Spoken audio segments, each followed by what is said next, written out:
Samarqand viloyatida ichimlik va oqova suv tarmoqlaridan noqonuniy ravishda foydalanish holatlariga chek qo'yish bo'yicha nazorat tadbirlari davom etmoqda. Hududiy qurilish va uy-joy kommunal xo'jaligi sohasida nazorat qilish inspeksiyasi hamda Samarqand suv ta'minoti aksiyadorlik jamiyati shahar filiali hamkorligida tashkil etilgan reydlar jarayonida qator qoidabuzarliklar aniqlandi.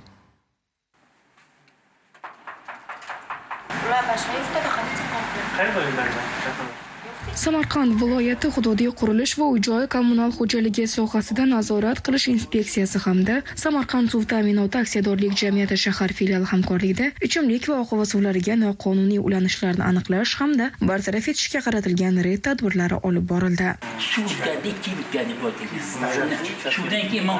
Tadbir davomida fuqarolar tomonidan yashash xonadonlarida o'zboshimchalik bilan oqova suv tarmoqlariga ulanib, foydalanib kelinayotganligi aniqlandi. Hech kim qilgan yo'q bu deformlar. Aniqlangan holatlar bo'yicha tegishli tartibda dalolatnomalar tuzildi. Oqova suv tarmog'iga qonuniy o'rganligingiz uchun O'zbekiston Respublikasi Ma'muriy kodeksining 163.1 moddasida ko'rsatilgan jarima rasmiylashtirildi sizga nisbatan. Ichimlik suvi hamda oqova suv tarmoqlaridan o'zboshimcha foydalanish, noqonuniy va foydalanish qoidalarini buzgan holda foydalanish holatlari uchramoqda. Bugungi kunda o'tkazilgan nazorat tadbirimiz davomida ham ikkita holatda oqova suv tarmog'idan o'zboshimchalik bilan foydalanish holatlari aniqlanib, holat yuzasidan tegishli tartibda bayonnomalar rasmiylashtirildi.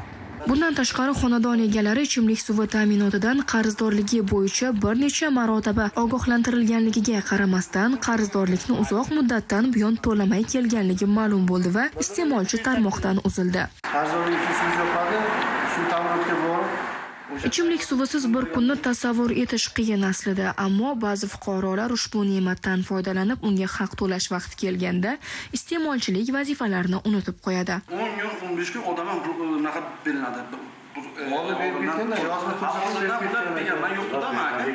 Samarqand shahar Panjov mahallasi fuqaro yig'iniga 17 xonadonga qancha ogohlantirishga qaramasdan 1.710.000 so'm qarzliligini to'lamay kelmoqda. Bugungi reyd paytiga tegishli choralar ko'rib, tushuntirib dalolatnoma tuzildi, suv tarmog'idan uzildi.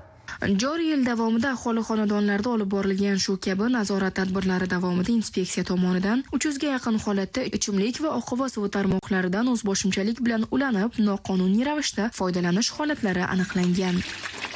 Malika Saidova, Ravshan Ahmedov, Zammon informatsion dasturi uchun Samarqanddan.